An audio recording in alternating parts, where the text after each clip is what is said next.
Ma'am आपका DSSB में जाने का मन नहीं करता? देखो भाई, घर के पास जाने को किसका मन नहीं करता है, तो है ना? नहीं, अब एक दो चीजें है भाई। मैम आपका डीएसएसबी में जाने का मन कर रहा है, घर जाने का मन कर रहा है, दोनों में से एक का आप बताइए मन कौन सा कर रहा है? आप अपनी स्ट्रेंथ को और स्ट्रेंथ बनाओ, या फिर आप अपनी वीकनेस को जो है वो एवरेज तक लेके आओ। हाँ, ये किस रेशो में किस टॉपिक को कितना टाइम देना है ये आपको पता चलेगा मॉक टेस्ट से। तो मॉक टेस्ट कीजिए। तो हेलो भाई, तो आज आ गए फिर से एक नए इंटरव्यू के साथ। इंटरव्यू तो पहले खुद मैं अपना लेता था, आज हमारे साथ है भावना मैम। हेलो। फर्स्ट टाइम भाई किसी का इंटरव्यू ले रहा हूँ, तो थोड़ा सा आप देख लेना, संभाल लेना चीजों को।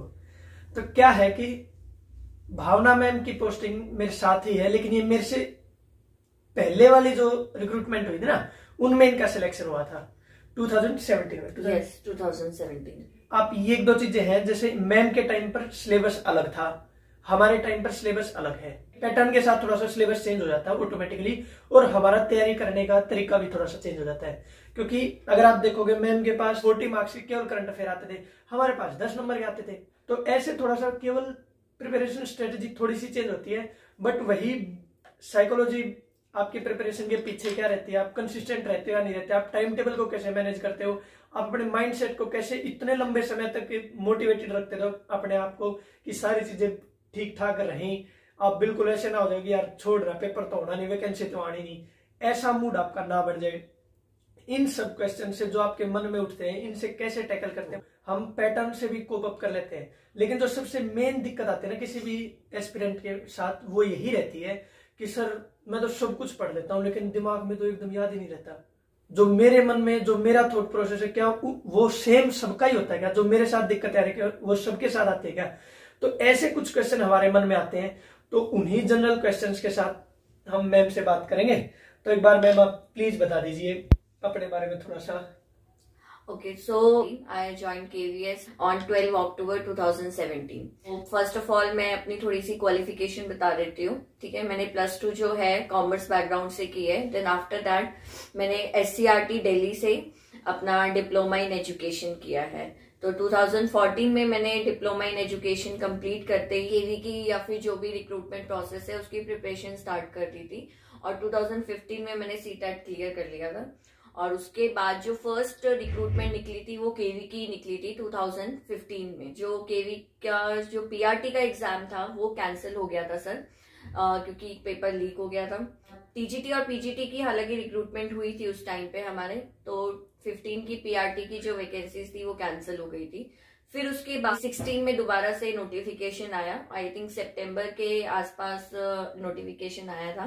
नवंबर में या फिर अक्टूबर एंड में ही इन्होंने केवीज ने एग्जाम की डेट जो है वो अनाउंस कर दी थी, जो कि 7 जनवरी था। तो मेरे पास टाइम जो था वो बहुत ही कम था, और नवंबर में जो है वो मेरी सिस्टर की मैरिज भी थी, तो वो भी सब चल रहा था। क्योंकि इतना जल्दी ये मतलब नहीं था कि एग्जाम की डेट जो है वो इतनी जल्दी आ जाएगी, ठीक है। तो हालांकि मेरे पास 2 मंथ्स ही था प्रिपरेशन करने के लिए, बट उससे पहले ये प्लस पॉइंट हो गया था कि 15 की रिक्रूटमेंट जो है वो कैंसिल हो गई थी, तो उस टाइम भी प्रिपरेशन करी थी। तो वो थोड़ा सा एक प्लस पॉइंट था कि बस मुझे अब जो है वो रिवीजन करना है। 15 के टाइम पर मैंने हालांकि ज्यादातर सिलेबस जो है वो कवर अप कर लिया था। तो हमारे टाइम पे जो था वो सिलेबस अलग था। हमारे में 15 की जो है हिंदी और इंग्लिश आते थे, टोटल 30 मार्क्स के, और उसमें से हमें कुछ क्वालिफाइंग मार्क्स होते थे 15 या फिर 12 समथिंग, हमें वो दोनों के मिला के हमें वो स्कोर करना होता था। और उसके बाद जो 40 ईच मार्क्स के हमारी रीजनिंग और टीचिंग एप्टीट्यूड और करंट अफेयर्स, उसमें 3-4 क्वेश्चंस जो होते थे वो जीके से आ जाते थे, बट मेन फोकस जो रहता था वो करंट अफेयर्स का रहता था। तो एक दो देखो ये चीज है भाई, कहीं ना कहीं हमारे पास इतना एक कंफर्टेबल पोजीशन में तो है कि हमें हर एक सेक्शन में, चाहे वो हिंदी हो इंग्लिश हो, आज के टाइम पर हर एक सेक्शन में क्वालिफाइंग मार्क्स तो नहीं चाहिए कम से कम। तो इसलिए आप अपनी तैयारी को अब थोड़ा सा खुश होकर करिए कि हम पहले से बेहतर स्थिति में है फिलहाल। एक चीज। दूसरा मैम एक बात बताइए, जब आपका पहली बार केवीएस का एग्जाम हुआ, मतलब एग्जाम नहीं हुआ, जब पहली नोटिफिकेशन आई उसमें और एग्जाम में कितना गैप था? पहली नोटिफिकेशन जो आई थी वो शायद जून या जुलाई में आई थी और अक्टूबर में एग्जाम हो गया था। 4 अक्टूबर का मुझे जहां तक याद है, शायद 4 अक्टूबर को हमारा एग्जाम हुआ था, फिर वो कैंसिल हो गया। हाँ, फिर उसके बाद दोबारा वैकेंसी जो आई थी वो सितंबर के आसपास आई थी, अगस्त नेक्स्ट ईयर या फिर नेक्स्ट ईयर। हाँ, 15 में एग्जाम जो है वो कैंसिल हो गया था, फिर 16 में एड ऑन होके वैकेंसी आई थी, 4000 के अराउंड वैकेंसी थी जब। और अगस्त एंड या सितंबर में नोटिफिकेशन आया था और नवंबर में इन्होंने एग्जाम की डेट, अक्टूबर में यानी कि अक्टूबर एंड में इन्होंने एग्जाम की डेट रिलीज कर दी थी। तो मेरे ख्याल से अब आप लोगों को ना एक चीज ध्यान में आ गई होगी भाई कि पहले टाइम भी हमारे पास नोटिफिकेशन से लेके एग्जाम तक टाइम पीरियड जो गैप मिला था ना हमें प्रिपरेशन करने का, वो कितना था मैम? 4 मंथ से ज्यादा आपको नहीं मिलेगा, मतलब सेकेंड टाइम में 5 मंथ, 2 महीने मिले थे। ठीक है, लकीली इनका पेपर, मतलब लकीली या अनलकीली इनका पेपर कैंसिल होके दोबारा जो एग्जाम हुआ उसके बीच में इनको टाइम मिल गया। ये तो एक वो कहना सिचुएशन, हाइपोथेटिकल सिचुएशन है, जो होगी या नहीं होनी वो आगे का हमें नहीं पता। लेकिन मैं अपने बारे में बताता हूँ, 2018 में अगस्त में हमारी वैकेंसी आई थी और दिसंबर 22 को हमारा एग्जाम हो गया था। तो देख लो वही 4 to 5 मंथ से ज्यादा आपको नहीं मिलेगा नोटिफिकेशन से लेके एग्जाम तक। तो आपको उसी के अकॉर्डिंगली, अभी ये नहीं है कि नोटिफिकेशन आएगा then you will start your preparation, आपको अभी से ही अपने जो प्रिपरेशन है, क्योंकि ये अभी क्या है आपके पास गोल्डन चांस है, क्योंकि अभी आप देखो 1 साल से 2020 और 21 2 साल से तो कोई भी वैकेंसी आई नहीं है। 2019 में भी नहीं आई। हाँ, वही 19 में भी नहीं आई, 18 में ही आई है, तो 3 साल हो चुके हैं हमारे पास वैकेंसी नहीं आई है। तो वैकेंसी जो आएंगी वो बहुत ज्यादा आएंगी। तो इस बात के लिए थोड़ा सा ये मान के चलना भाई, जिस दिन आपकी नोटिफिकेशन आ जाएगी ना उस दिन आपका एग्जाम ही आ गया बस। और फिर एक आपका साइकोलॉजिकल कैसा काम करेगा, बिना कि नोटिफिकेशन आएगा तभी हम तैयारी करेंगे।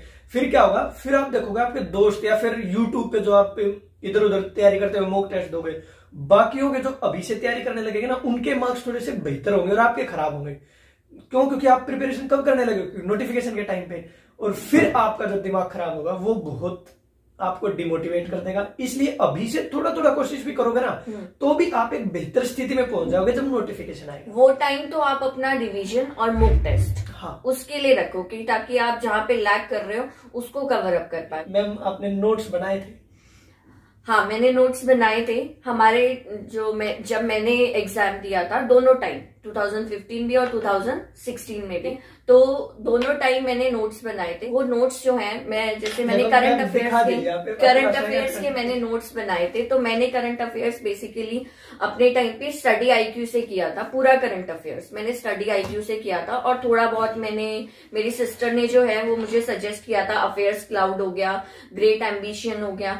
और हमारा जो सिलेबस था वो रीजनिंग का था, तो रीजनिंग की तो आप जितनी ज्यादा क्वेश्चंस आप करोगे उतना ज्यादा आपको बेनिफिट मिलेगा। रीजनिंग हो गया या मैथ्स हो गया, जो भी कैलकुलेशन वाले क्वेश्चंस है आप उनकी जितनी ज्यादा प्रैक्टिस करोगे वो आपको बेनिफिट रहेगा। और हालांकि टॉपिक जो है वो सिलेक्टेड टॉपिक से जिनसे क्वेश्चंस पूछते हैं, जैसे अब मैथ्स भी हमारा जो है केवी के सिलेबस में ऐड हो गया है, तो सिलेक्टेड टॉपिक्स है। और केवीएस का जो प्लस पॉइंट है वो ये है कि इसमें नेगेटिव मार्किंग नहीं है। तो आप जो है कि अगर आप कोई टॉपिक छोड़ दो और उसका एक क्वेश्चन आ भी जाए तो आप उसमें तुक्का भी लगा सकते हो। और ये है कि बेसिक जो मेन टॉपिक्स है आप उनको कवर करिए पहले। मैथ्स में हमारे प्रॉफिट एंड लॉस, परसेंटेज, ठीक है, उसके बाद रेशियो, ये जो है हमारे मेन टॉपिक्स है, तो इनको पहले आप कवर करिए, उनका बेसिक आप समझिए और फिर ट्रिक्स देखिए। आपका क्या है, जब आप सेल्फ स्टडी करते हो ना तो आप ज्यादा से ज्यादा जो प्लेटफॉर्म्स हैं उनको सर्च आउट करते हो। आपको जैसे ही क्वेश्चंस दिखेगा आपको ऑप्शंस भी देखने की जरूरत नहीं पड़ेगी कि आपके माइंड में वो आंसर जो है वो आपका आ जाएगा कि ये क्वेश्चन है, ये आंसर है। मेरे 40 में से सर आई थिंक 36 या 37 जो है करंट अफेयर्स के सही थे, मतलब 40 नंबर्स में से बहुत ज्यादा नंबर हो गए आपके। एक बार ये बताइए मैम, आपका स्कोर कितना था रिटर्न में? हाँ, तो मेरा रिटर्न 150 में से 112 मेरा स्कोर था, ठीक है। इंटरव्यू में? और इंटरव्यू में 60 में से 55 मेरा स्कोर था। यार बहुत ज्यादा नंबर हो गए, 2 बच्चे पास हो जाए इनके नंबर मिला के, ठीक है। तो मैम सही हो गए। तो मैम के जैसे मेरे 110 नंबर थे भाई और इंटरव्यू में थे मेरे 50 नंबर, 50 मार्क्स, तो मैम के 112, तो इनका तो काफी और बढ़िया हो गया। लेकिन एक चीज रहती है मैम, हमारा जो करंट अफेयर है ना वो आता है 10 नंबर का, है ना। तो हम अगर देखें ना तो आप उस 10 नंबर में एक दो वो हिस्ट्री के क्वेश्चन भी पूछ लेते हैं, एक दो ज्योग्राफी पूछ लेते हैं, तो हमारे में 4-5 क्वेश्चन आते हैं बस करंट अफेयर के। तो मुझे ऐसा लगता है कि क्यों ना हम नोट्स बनाने का, तो हमें पता चलेगा कि नोट्स हम कैसे बनाने हैं आपसे देख के, लेकिन एक बात बताओ, क्या हम केवल वीडियोस देख के ही समझ गए काम हो जाएगा? अब देखो उस टाइम 40 मार्क्स था, तो अभी क्या है कि जैसे इन्होंने मार्क्स को जो है वो बाइफरकेट कर दिया है, ठीक है। तो आप जो है बस वीडियोस देखिए और वीडियो से आप क्वेश्चंस अटेम्प्ट करिए, क्योंकि 10 मार्क्स का ही करंट अफेयर्स है, तो उसमें से ये लगा लो कि जीके के भी क्वेश्चंस आएंगे। यूट्यूब प्रेफर किया था जी हाँ, मैंने यूट्यूब ही प्रेफर किया था। यूट्यूब की स्टडी आईक्यू, हाँ, करंट अफेयर्स के लिए तो स्टडी आईक्यू बेस्ट है। बेसिक क्वेश्चन जो सबके होते हैं वो मैं आपसे पूछना चाहूंगा। सबसे पहला क्वेश्चन ये आता है कि आपके टाइम पर वैकेंसी कितनी थी? 4000। हमारे टाइम पे भाई वैकेंसी थी लगभग 5,500। जो बाद में फिर क्या हुआ, बच्चे जैसा पैटर्न चेंज हुआ ना, बच्चे उतने अच्छे मार्क्स ला नहीं पाए, तो इन्होंने क्या किया, कट ऑफ 95 पे लगा के और वैकेंसी 3000 कर दी। मतलब सोचो आप, बच्चे मिल नहीं रहे भाई इनको, आप लोग तैयारी तो करो, तो आप लोगों को तो हाथों हाथ लेंगे ये, मानते हो? ये तो है। और आपके टाइम पे कट ऑफ कितने गई थी मैम? 100। मतलब वैकेंसी काफी ठीक ठाक उसमें आती है, बस आप लायक बढ़ जाओ उसके। आप कितने बच्चे नंबर ले रहे हैं कोई दिक्कत मत लो, आप अगर खुद को ये समझते ना कि मेरे नंबर अब कंफर्टेबल पोजीशन में, तो आपको केवीएस हाथों हाथ लेगा। ठीक है, समझा नहीं समझे मेन साइकोलॉजिकल जो इफेक्ट होता है चीजों के पीछे। दूसरा चीज ये, क्या आप जैसे बच्चे कहते हैं कि सर कंसिस्टेंट नहीं रह सकता, आप कंसिस्टेंट थे? हाँ, कंसिस्टेंट तो रहना पड़ेगा आपको, क्योंकि ऑब्वियसली बात है, अगर आपको कुछ हासिल करना है तो आपको कहीं ना कहीं सेक्रीफाइस भी करना पड़ेगा। टच में रहना तो ठीक है, लेकिन कंसिस्टेंट का मतलब कि हमेशा एक लेवल जितने कंसिस्टेंट रहते थे क्या? नहीं, कभी कभी होता है कि आपके पास सिचुएशंस आ जाती है। जैसे मैंने जब प्रिपरेशन करी है इन 2015 ऑल्सो और इन 17, दोनों टाइम पर मैं जो थी वो वर्किंग थी सर।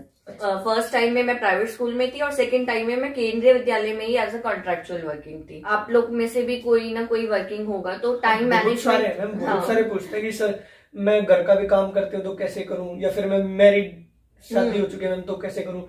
तो ये तो एक बेसिक क्वेश्चन है, तो इसका तो प्लीज बता दीजिए आपकी कैसे आप टाइम मैनेज करते थे? तो देखो, वर्किंग हो तो आपको मैनेज, क्योंकि आप अपने ऑफिस आवर्स को चेंज नहीं कर सकते हो, बट आप जो सेक्रीफाइस कर सकते हो वो आप अपनी नींद के साथ कर सकते हो।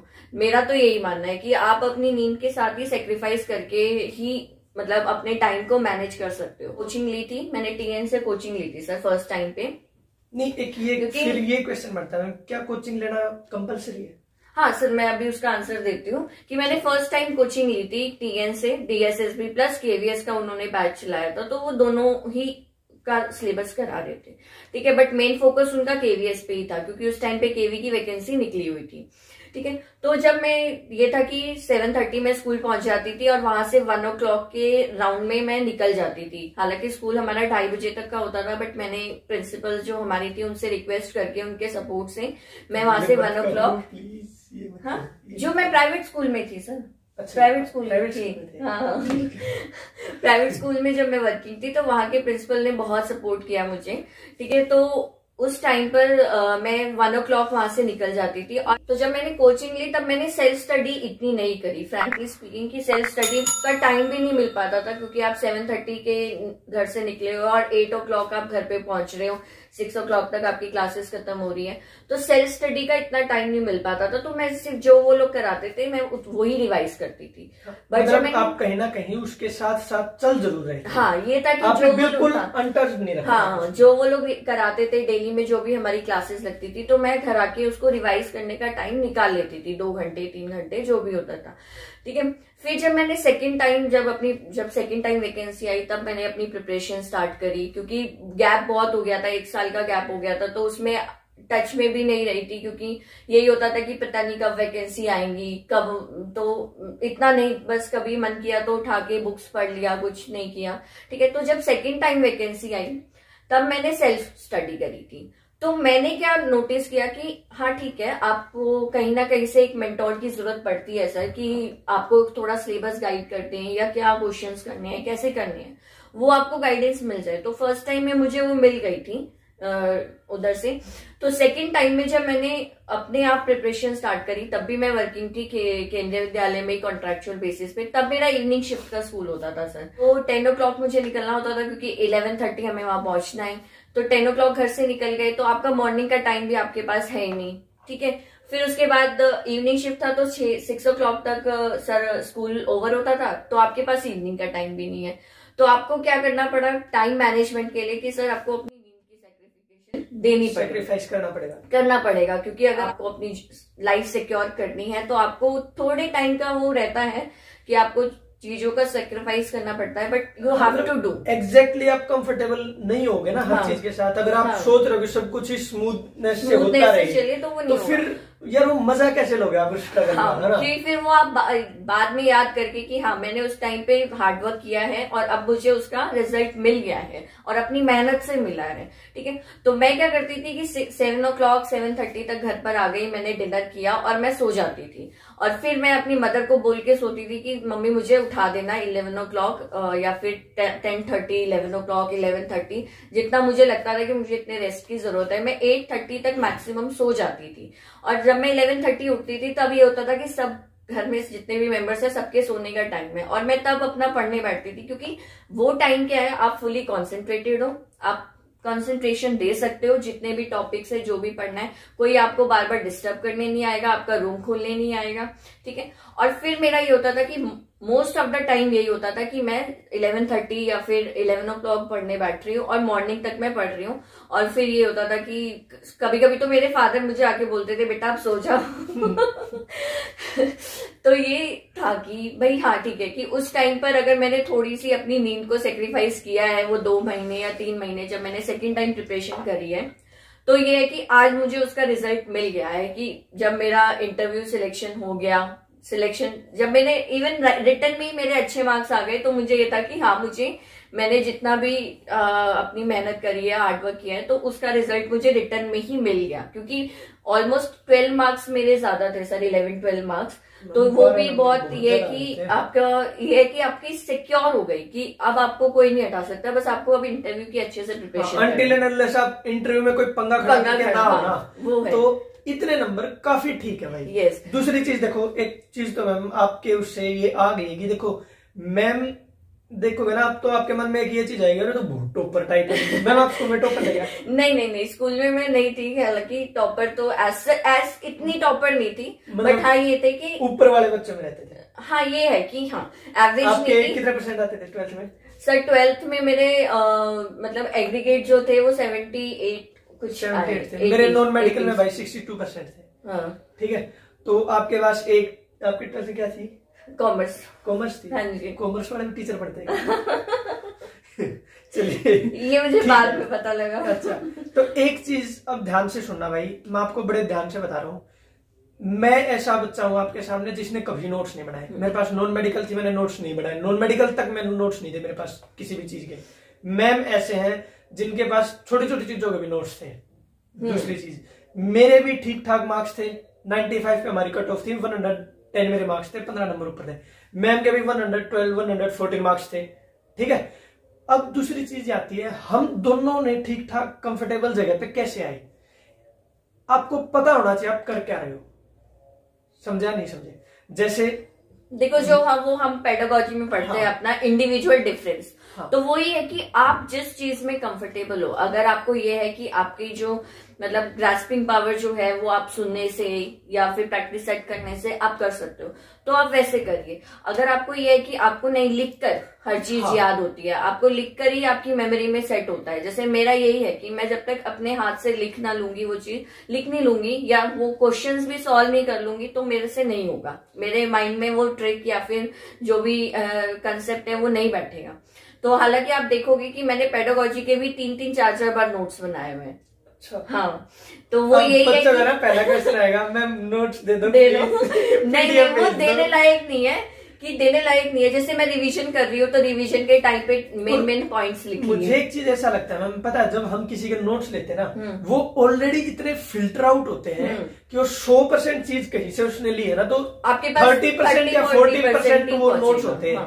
और क्योंकि उन 40% से फिर वो 100% को लिंक कर लेता है, ठीक है, ये रहता है। अब इन्होंने 40% आपको दे दिया, आप 40 का भी 40% अपने पास रखोगे फिर, ये चीज याद रखना। मेरा ऐसा था भाई, मैं मॉक टेस्ट इतने ज्यादा करता था। मैंने डीएसएसबी में जब पहला मॉक टेस्ट दिया था ना डीएसएसबी का, मेरे 200 में से 72 मार्क्स आए थे लगभग। और फिर धीरे धीरे चीजें आगे बढ़ती गई थी, और कोई बहुत बड़ी चीज थोड़े भाई, 72 मार्क्स आगे आगे आगे, ठीक है, टाइम भी तो बहुत है अभी, 6-7 महीने आपके पास, तो बहुत है। आपके पास 150 नंबर ऐसे पड़े हैं जहां पर आप आराम से काम कर सकते हो। और ये चीज ऐसी है, जब आपके कम नंबर आते हैं ना, तब आप थोड़ा सा पढ़ोगे, आपके एकदम 3-4 मार्क्स बढ़ते हैं। कोई एक टॉपिक क्लियर करो, आपके 3-4 मार्क्स बढ़ते हैं। तो ऐसे कर करके आप आगे बढ़िए। अपने मॉक टेस्ट को ध्यान, मैम आपने मॉक टेस्ट किए थे? हाँ, मॉक टेस्ट तो देखो, वो तो आपको खुद को एनालाइज करने में हेल्प करते हैं, क्योंकि मॉक टेस्ट जब तक आप नहीं करोगे तब तक आपको नहीं पता लगेगा कि आपकी जो प्रिपरेशन है वो कैसे चल रही है। कब से स्टार्ट किए थे मैम आपने मॉक टेस्ट? पर हाँ, मॉक टेस्ट ये था कि जैसे एग्जाम से ऑलमोस्ट 10-15 दिन पहले मॉक टेस्ट मैंने स्टार्ट कर दिए थे, और बस मैं जो मेरा नोट्स बने हुए थे मैं उनको रिवाइज करती थी और मॉक टेस्ट करती थी, रिवाइज करती थी और मॉक टेस्ट करते थे। तो बस उसी से ही आपका जो है, और सर मॉक टेस्ट करने का भी एक तरीका है कि आपको एनालाइज करना है कि आप कहाँ पे लैग कर रहे हो, ठीक है, किस टॉपिक पे लैग कर रहे हो। क्योंकि जब तक आप वो एनालाइज नहीं करोगे, आप देते रहो मॉक टेस्ट, कोई फर्क नहीं पड़ेगा, आपके उतने ही मार्क्स रहेंगे। अगर आपको अपने मार्क्स को बढ़ाना है तो आपको एनालाइज करना बहुत जरूरी है। मैम एक मेरा ये था, देखो भाई आपके लिए ना एक छोटी सी सजेशन देता हूँ मैं। अगर आप बिल्कुल नए नवेले हो इस फील्ड में, आपने पहले इन चीजों से बिल्कुल अनटच्ड रहे हो, और आपके पास कोई ऐसा मेंटर भी नहीं है जो साथ साथ में आपकी तैयारी करवा रहा है, या फिर समझ रहे हो मेरी बात, तो आप एक काम करना, आप जब आपका 40-50% तक सिलेबस हो जाए ना, आप तब मॉक टेस्ट करना स्टार्ट कर देना। क्यों?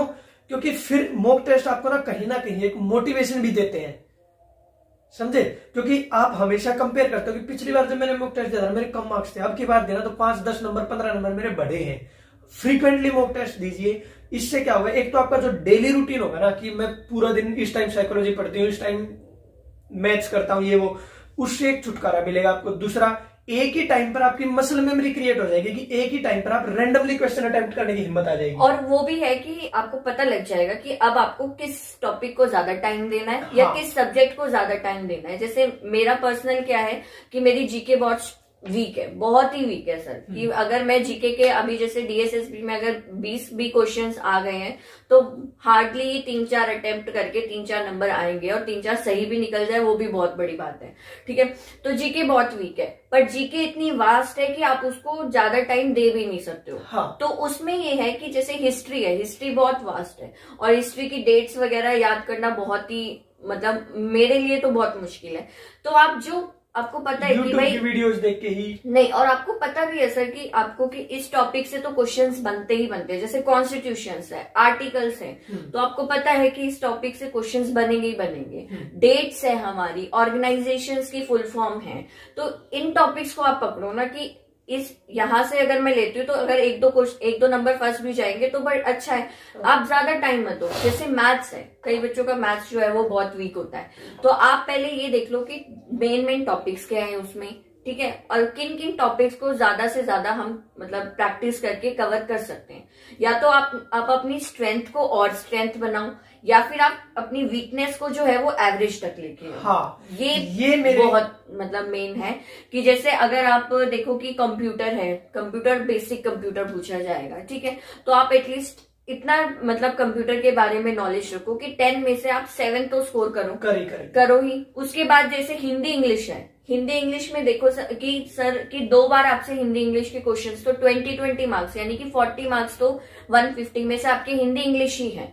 तो हिंदी इंग्लिश में भी सर क्या, हमें इनका नहीं पता होता है, बट आप जितने ज्यादा उनके क्वेश्चंस अटेम्प्ट करोगे, आप जितने ज्यादा मेन टॉपिक्स को कवर करोगे, तो उससे भी अगर आप 20 जो हिंदी इंग्लिश है उसमें भी आप आराम से 15 तो स्कोर कर सकते हो। इंग्लिश में मैं कह सकती हूँ कि अगर कई बच्चों की इंग्लिश जो है या हिंदी, ये तो होगा नहीं कि सर दोनों ही वीक होगा। हाँ, तो फिर आपको कंपनसेट करना पड़ेगा ना? आपको अपने हिंदी को इतनी वो कर लीजिए, 20 में से आपके 18 नंबर 18 नंबर बन जाए। जैसे अगर आपकी हिंदी स्ट्रांग है तो आप इतनी स्ट्रांग करो उसको कि आपके 20 में से 18 बन जाए। हाँ। और अगर आपकी इंग्लिश वीक है तो 20 में से एटलीस्ट 10 या 12 बन जाए। हाँ। तो यही है, क्योंकि आप तभी कर सकते हो कि आपकी जो वीकनेस आप उसको एवरेज तक लेके आना है, और आपको आपकी जो स्ट्रेंथ है, जो टॉपिक्स या जो सब्जेक्ट आपको अच्छा लगता है, उसको आपको और स्ट्रेंथ करके कि इसमें कम से कम मैं इतना तो स्कोर कर ही लूं, तभी आपको वो मैनेज करना पड़ेगा। हाँ, एक चीज और मेरे ध्यान में आती है भाई, देखो बहुत सारे बच्चों के पास ना ये दिक्कत आती है, सर मेरी तो इंग्लिश बिल्कुल खराब है,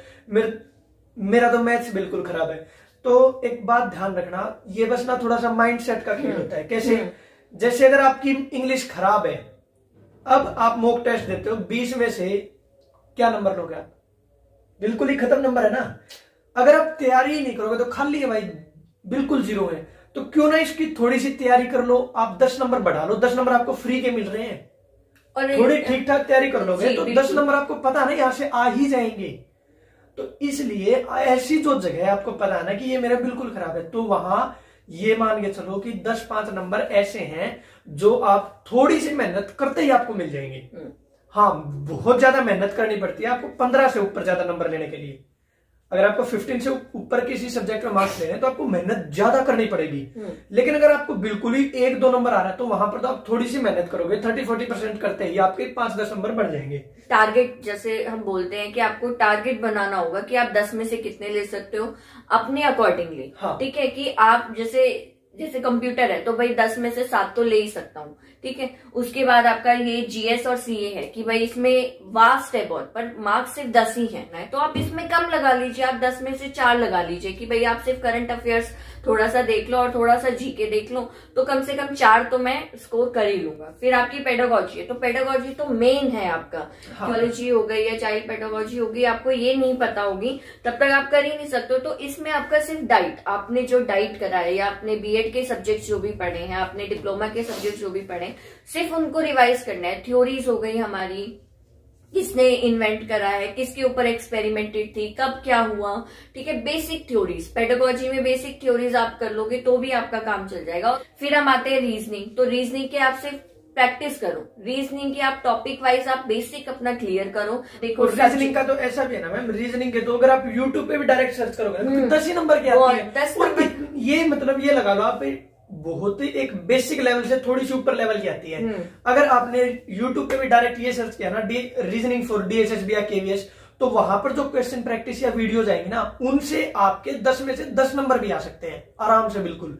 तो ये तो फ्री के नंबर मिल रहे हैं भाई यहाँ। बट आपको ये है कि सिलेबस पता होना चाहिए। हाँ। पहले आप अपने सामने सिलेबस रखो, Hindi, English, EVS, math, science, जितने भी हमारे टॉपिक्स हैं उनके सिलेबस आप अपने सामने रखो, और फिर आप देखो कि इनमें से आपको क्या क्या आता है। क्योंकि आपको जब तक ये नहीं पता, आप खुद अपने आप को एनालाइज नहीं करोगे, तो हम कितना ही या कोई भी थर्ड पर्सन आपको कितना ही कुछ बता दे कि ऐसे तैयारी करो, वैसे तैयारी करो, वो आप नहीं कर पाओगे। क्योंकि इंडिविजुअल डिफरेंस वो है। मेरे तैयारी करने का तरीका अलग है, सर की तैयारी करने का अलग है, तो आपके भी तैयारी करने का अलग होगा। और तो आपको खुद को एनालाइज करना बहुत जरूरी है। और जब आप यहाँ पर मॉक टेस्ट इंपोर्टेंट हो जाते हैं, अगर मान लो हम 10 नंबर की रीजनिंग में कुछ ऐसे टॉपिकों पे इतना ध्यान देते जो हमसे नहीं हो रहे थे और उनके ऊपर इतना टाइम खराब कर दिया, दिमाग खराब कर लिया हमने, और लास्ट में वो पता चला कि हाँ भाई मजा आ गया, ये तो होने लगे क्वेश्चन, और फिर बाद में पता चला मॉक टेस्ट वगैरह देखे या फिर सिलेबस पता चला, तब देखा कि अरे सिलेबस में तो है ये क्वेश्चन, लेकिन मॉक टेस्ट वगैरह में या फिर कहीं भी प्रीवियस ईयर में वो तो आ ही नहीं रहे। एक क्वेश्चन आ रहा है मुश्किल से, है ना, जो बाकी 3-4 क्वेश्चन जो इजी टॉपिक है उसके 3-4 क्वेश्चन आ रहे हैं, वो हम छोड़ के आ गए, वो हमने प्रैक्टिस ही नहीं कर पाए उतने। तो ये किस रेशो में किस टॉपिक को कितना टाइम देना है ये आपको पता चलेगा मॉक टेस्ट से। तो मॉक टेस्ट कीजिए, आपको ये पता होना चाहिए कि आपको तैयारी कहां से करनी है, कितनी करनी है, इसके लिए आप सिलेबस अपना देखिए, आपको कितना आता है। हाँ, आपको कितना आता है। ये जब आप सारी 4-5 पॉइंट्स को एनालाइज कर लोगे तो आप अच्छे से प्रिपरेशन करके अपना टाइम टेबल बनाइए कि आपको फिर जब आपको पता लग जाएगा कि आपकी हिंदी स्ट्रेंथ है, तो आपको पता है कि हिंदी को मैं आधा घंटा दूंगी तो मेरा 18 से मैं मतलब 15 से मैं 18 कर सकती हूँ, तो आप उसको हाफ आवर दीजिए। इंग्लिश पता है आपको अपनी वीकनेस है, तो आप उसको 1 घंटा दीजिए, ताकि आपको उसको 8 से लेके आप एटलीस्ट 12 या 15 तक लेके आ जाओ। हाँ। 12 तक तो एटलीस्ट लेके आ जाओ। फिर साइंस और ईवीएस है, तो साइंस और ईवीएस एक ही मतलब आप कह सकते हो कि पापा के बच्चे हैं, जैसे भाई बहन है ना। तो आप वो साइंस और ईवीएस तो दोनों इंटरलिंक्ड है। ईवीएस के लिए तो आपकी जो 3rd to 5th है, अगर आप प्राइमरी की प्रिपरेशन कर रहे हो तो 3rd to 5th आप अपनी एनसीईआरटी बुक्स को पढ़ लीजिए, उसी में से क्वेश्चंस इतने सीधे सीधे बन जाते हैं। एग्जैक्टली। और साइंस की मैंने आपको पहले ही बताया, एनसीईआरटी पढ़ने का तरीका बताता हूँ आप लोगों को। हिस्ट्री की एनसीईआरटी मत पढ़ना, क्योंकि हिस्ट्री की एनसीईआरटी में डेट्स इतनी आप पढ़ लोगे ना, आपको आइडिया हो सकता है याद नहीं हो पाएंगे वो एक बार में। इसलिए हिस्ट्री में दिमाग खराब करना ही मत। आनी 10 नंबर, ये 10 में से क्या पता पूरी किताबों में से एक क्वेश्चन भी ना आए, समझे, और वो एक आ जाए तो ऐसा आ जाए जो हमें पता ही नहीं। तो हिस्ट्री को छोड़ गए, आप एक काम करना, पॉलिटिकल साइंस, ज्योग्राफी, ये तो ऐसी चीजें, ज्योग्राफी से कुछ क्वेश्चन ऐसे बन जाएंगे जो क्या पता ईवीएस में पूछ ले। हाँ। पॉलिटिकल साइंस और ज्योग्राफी ये। तीसरा क्या है, आप साइंस 6th से लेके 10th तक की साइंस पढ़ लेना अच्छे से, क्योंकि 20 नंबर की आपकी साइंस आएगी। और ऐसे टॉपिक्स अगर आपको वो आते हैं तो बिल्कुल याद ही रहेंगे आपके दिमाग में, और लोगे नहीं। वो साइंस जो है वो आपकी जीके में भी सपोर्ट और वो जीके में सपोर्ट करेगी और ईवीएस में भी सपोर्ट करेगा। तो ये है कि आपको एक टॉपिक से आपके 3 टॉपिक्स कवर हो रहे हैं। हाँ। तो ऐसे टॉपिक्स को आपको एनालाइज करना है और खुद को एनालाइज करना है कि हम क्या कर सकते हैं, हमारे क्या स्ट्रेंथ है, वीकनेस है। और बच्चे ये पूछते हैं मॉक टेस्ट क्या एक जगह से करें। मेरा ये मानना है कि जहां से मॉक टेस्ट मिले वहां से करो भाई। 2-4 क्वेश्चन हर इंस्टीट्यूट के क्वेश्चन पेपर में गलत मिलेंगे आपको, और 2-4 क्वेश्चन मेन पेपर में भी गलती होने के चांसेस होते हैं। तो वो 2-4 प्लस माइनस मान के ही चलना, उससे घबराना मत। तो जहां से मॉक टेस्ट मिले वहां से करो। तीसरी चीज एक ये है मैम कि क्या एक ही जगह से, जैसे मान लो मैंने श्रोवा पब्लिकेशन की बुक से किया, आपने किसी और एक टीएन कॉलेज से किया, क्या केवल एक ही जगह से करना ठीक रहेगा? नहीं, जैसे मैंने अपने एक्सपीरियंस में बताया कि फर्स्ट टाइम जब मैंने प्रिपरेशन करी थी तो मैंने कोचिंग ली थी, तो मैं सिर्फ उसी को रिवाइज करती थी। तो जब आप सेल्फ स्टडी करते हो तो आप हर सोर्स को एनालाइज करते हो, हर सोर्स को आप सर्च करते हो, तो वो आपकी खुद की मतलब पर्सनालिटी को भी डेवलप करता है और आपके कंसेप्ट्स को भी और क्लियर करता है। स्टडी बहुत जरूरी है, क्योंकि सेल्फ स्टडी से ही आप जो है पेपर क्लियर कर सकते हो। जब तक आप सेल्फ स्टडी नहीं करोगे ना, तब तक आप मतलब ये है कि दूसरे के डिपेंडेंट होगे, दूसरे की स्ट्रैटेजीज को ही फॉलो करते रहोगे। जब आप सेल्फ स्टडी करते हो तो आप अपने अकॉर्डिंग आप अपना टाइम जो आपके अंदर डिफरेंसेस है ना सामने वाले को आप में, उसको टैकल कर सकते हो। दूसरा ये मेरा ये था कि भाई आप कोचिंग लेते हो ना, तो याद रखो कोचिंग का मेन लक्ष्य 2 छोटे छोटे से वो होते हैं। पहला कोचिंग, मैंने कोचिंग अगर कोई लूंगा ना तो मेरा कोचिंग लेने का ये इरादा होगा कि भी मैं कंसिस्टेंट रह पाऊं और एक टच में रह पाऊं कि चल क्या रहा है एक्चुअली, समझे। अगर मैं बाहरी दुनिया से कट जाऊंगा, केवल सेल्फ स्टडी करूंगा तो फिर गड़बड़ हो जाएगी, क्योंकि फिर मुझे पता नहीं चलेगा एग्जैक्टली बाकी बच्चे या फिर जो एक अच्छी तैयारी करने के लिए जो चीजें चाहिए वो कहां से करनी चाहिए। तो कोचिंग आपको कंसिस्टेंट रहने में, एक तरह से जब आप बोर हो गए तो एटलीस्ट आप कोचिंग तो ले ही रहे हो, तो आप टच में तो रह रहे हो। तो ऐसी 2-3 चीजों को वो साथ साथ में कवर करती चली जाती है। आप कोचिंग लेना कोई गलत चीज नहीं है भाई, अगर ले सकते हो तो रिस्क मत लेना, ले लेना। कल को ये आपको एक गिल्ट की भावना ना रह जाए कि। और ये जैसे कंसिस्टेंसी का सर ने बोला था, तो कंसिस्टेंसी, हाँ हमें पता है कि भाई अभी कैसा टाइम चल रहा है, जैसे कोविड का टाइम चल रहा है, तो अभी हम ये भी श्योर नहीं है कि जैसे अगर नोटिफिकेशन आ गया तो कितने टाइम में पेपर होगा है। तो आप मॉक टेस्ट करिए, या मॉक टेस्ट भी करने का मन नहीं है, आप किसी भी वीडियो को प्ले कर लीजिए कोई भी टॉपिक से रिलेटेड, और वो भी नहीं कर रहा है तो आप थोड़ा सा अपने आपको टाइम दीजिए और इंजॉय करो। थोड़ा सा आप इंजॉय करो, आपका मूड चेंज होगा, आपका माइंड चेंज होगा, फिर आप आराम से बैठो। ये भी नहीं है कि जबरदस्ती नहीं भाई पढ़ना है, क्योंकि वो भी करोगे तो आपका ध्यान तो मतलब आप बैठे तो यहाँ हो पर आपका ध्यान ही होगा, पता नहीं कब होगा क्या होगा ना। देखो मेरी एक हेल्दी रिक्वेस्ट है भाई, दोस्त की तरह कोई एक ऐसा आदमी पक्का पकड़ लेना जो आपको लगे कि मोटिवेट कर सके। हाँ। पढ़ाई की तरफ। जैसे क्या होता था कि मैं अपनी मम्मी से हमेशा एक क्वेश्चन जरूर पूछता था कि मम्मी मेरी भी नौकरी लग जाएगी क्या, मैं भी नौकरी लग जाऊंगा। तो मेरी मम्मी ये कहती थी कि थोड़ी सी मेहनत करता रहे, तेरे जी ज्यादा बढ़ के नहीं है ना। तो ऐसे तरीके होते हैं। मेरा एक्सपर्ट मेरी मम्मी थी, लेकिन आप कोई ऐसा आदमी या ऐसा कोई दोस्त ऐसा पक्का होना चाहिए आपके पास जिसको देख के आपको लगे कि यार देख नौकरी के बाद कितने खुश रह रहा है और डिस्कशन कर सको आप, जिसके साथ आप बात कर सको। है ना, आपको ये ना हो कि जो आपके सामने रोता रहे हमेशा कि यार बस क्या ही बताएं, ये तो नौकरी नहीं निकालेंगे, वैकेंसियां नहीं निकालेंगे, सरकार खराब, ये खराब, मतलब ये तो पूरी उम्र पड़ी है भाई इन चीजों के लिए। अभी आप इस नेगेटिविटी, वैसे ही पहले दिमाग खराब इतने रहते हैं कि ये और टेंशन पाड़ लो, तो फिर तो नहीं हो पाएंगी ना चीजें। थोड़ा सा पॉजिटिव रहने के लिए अच्छा सर्कल बनाओ अपना, ये थोड़ा सा मायने मेरी तरफ से एक हेल्दी एडवाइस थी जो आराम से कोशिश करते रहिए। हम हैं आप लोगों के साथ, टाइम पे हम मतलब आप लोगों से जुड़ते रहेंगे, जो भी जरा से भी आपके डाउट होंगे, हम हैं ना आप लोगों के साथ। आप मेहनत करो भाई, देखो इतनी वैकेंसीज आती हैं, आप केवीएस में हो जाओगे, फिर भगवान ने शुक्र रखा आप डीएसएस में हो जाओगे, तो आप सभी लाइफ में कहीं ना कहीं सेट हो जाओगे। बस अपने आप को थोड़ा सा मोटिवेट रखिए, मेन मोटिवेशन है। अब बहुत सारे बच्चे क्वेश्चन पूछते हैं मैम आपका डीएसएस में जाने का मन नहीं करता है। देखो भाई, घर के पास जाने को किसका मन नहीं करता है, तो नहीं, अब एक दो चीजें भाई, मैम आपका डीएसएस में जाने का मन कर रहा है, घर जाने का मन कर रहा है, दोनों में से मन कौन सा कर रहा है? देखो मेन तो ये है कि घर जाने का मन है, क्योंकि ऑब्वियसली बात है, आप 4 साल 5 साल हो चुके हो, 4-5 सालों में बहुत सारी सिचुएशंस आती हैं कि आप घर नहीं जा पाते हो, कि कुछ भी होता है कि भाई जॉब लग गई है बट आप घर जाके उस मोमेंट को एंजॉय नहीं कर पा रहे हो, आप घर से दूर हो, है ना। बस ये एक थोड़ा सा कह सकते हो कि आप कमी लगती है कि घर से दूर आप अकेले हो, तो यही क्वालिटी लाइफ पे देख चुके हैं हम लोग में हमारे कितने मजे लेते हैं हम।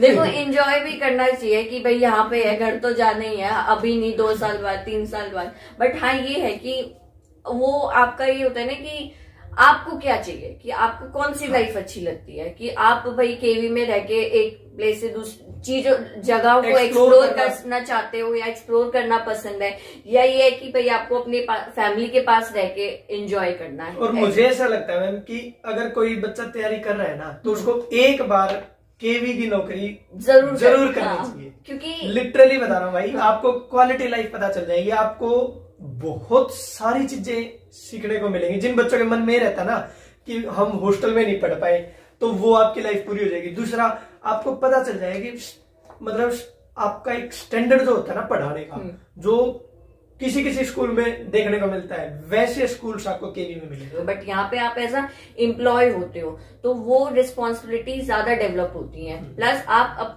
मतलब कल्चर को एक्सप्लोर कर पाते हो, ठीक है। फिर जब आप अपने होम स्टेट पहुंच जाते हो तब आप याद करते हो कि भाई मैं उस स्टेट में रहा था, उस एरिया में रहा था, वहां पे ऐसे लोग थे, ये था वो था, मैंने उनके साथ इतना एंजॉय किया।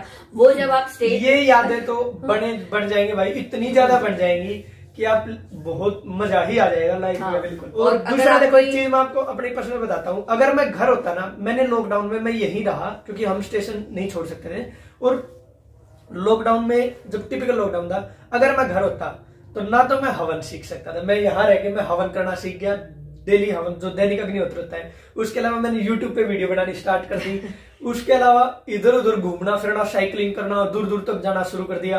तो ये चीजें शायद अगर मैं घर होता ना तो ये चीजें नहीं कर पाता, है ना। केवी में आके आप सेल्फ इन्वेस्टमेंट इतना कर सकते हो कि आप बस एक अलग ही पर्सनैलिटी हो जाएगी आपकी। तो और आपकी जो क्वेश्चंस अगर हो, अगर हम आंसर नहीं दे पाए तो आप कमेंट सेक्शन में हमें जरूर बताएं, तो हम पार्ट 2 लाके वीडियो बिल्कुल पार्ट 2 लाके हम आपके सारे क्वेश्चंस का आंसर जरूर करेंगे। और प्लीज इसको शेयर करना भाई, जो भी आपके दोस्त है ना उनके साथ शेयर कर देना बस, और हमें और क्या ही चाहिए। और आप भी तैयारी करिए, हम भी करेंगे साथ साथ, और मिलजुल के अपना लाइफ में कुछ ना कुछ कर ही लेंगे यार, yes, है ना। चलिए ठीक है भाई, धन्यवाद, बहुत बहुत शुभकामनाएं आप लोगों को। खुश रहो, मजे रहो, और अपना चरित्र ऐसा बनाओ कि महिलाएं आपके साथ सुरक्षित महसूस करें। जय हिंद, जय भारत, भारत माता की जय।